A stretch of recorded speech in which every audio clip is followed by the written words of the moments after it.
Hello everyone, I'm Brendan, and welcome back to the EDH Spectrum. Today, we'll be going over my deck build for Hallar, the Firefletcher. I have a lot of fun playing this budget-friendly deck lately, and it's given me a chance to play some cards I normally wouldn't. Now, Hallar has the tendency to get big really quickly, so although the damage from his ability is helpful, this does turn into a Voltron-y smash-face deck, so Swiftfoot Boots and Lightning Greaves are a must to give Hallar some protection. Now, the mana base for this deck is very simple. Since there's only two colors, mostly basics with a couple of enter the battlefield tapped dual lands is really all you need.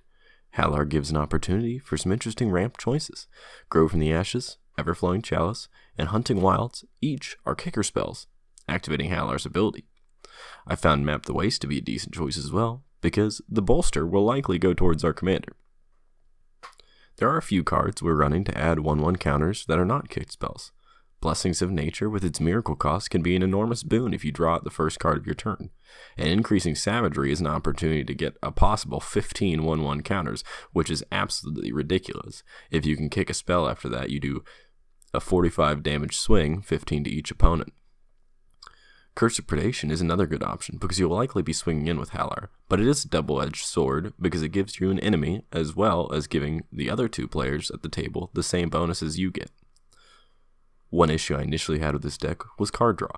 Harmonize is a necessity, and Sentinel Woodreaders is a card draw on a kicker, so it fits right in. Two card draw options that are the MVPs of this deck are Keen Sense and Snake Umbra. Each reads whenever Chanted Creature deals damage to an opponent, you may draw a card. Notice that it doesn't say combat damage, so the pinging that Hallar does lets you draw cards, and at a 4-player table, it is 3 cards every time you kick a spell, which is insane value. A couple more options I've been using are Runic Armasaur and Myth Unbound. Myth Unbound has the added benefit of partially negating the commander tax, which is a big issue with Hallar because people are going to be trying to kill him. Kicking spells is paramount to playing this deck.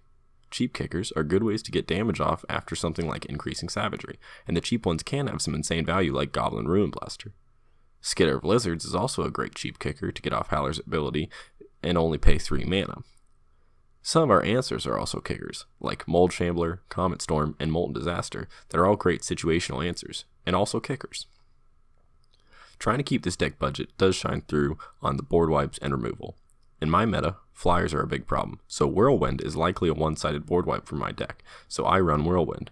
Cartouche of Strength, Mizium Mortars, and Uvenwald Tracker are all some great budget-friendly removal. I ramp up with the removal with Nivenriel's Disc because it's not only a powerful board wipe, but also a powerful political tool. At the time of this recording, shipped, I could buy this deck for $28.47, so definitely this is on the budget side of EDH. I hope you enjoyed this deck build of Hallar the Firefletcher. The entire deck list that I use will be in the description below. If you want to keep up with the EDH Spectrum, make sure to follow us on Twitter at EDH Spectrum and subscribe to our YouTube channel. Thank you for watching.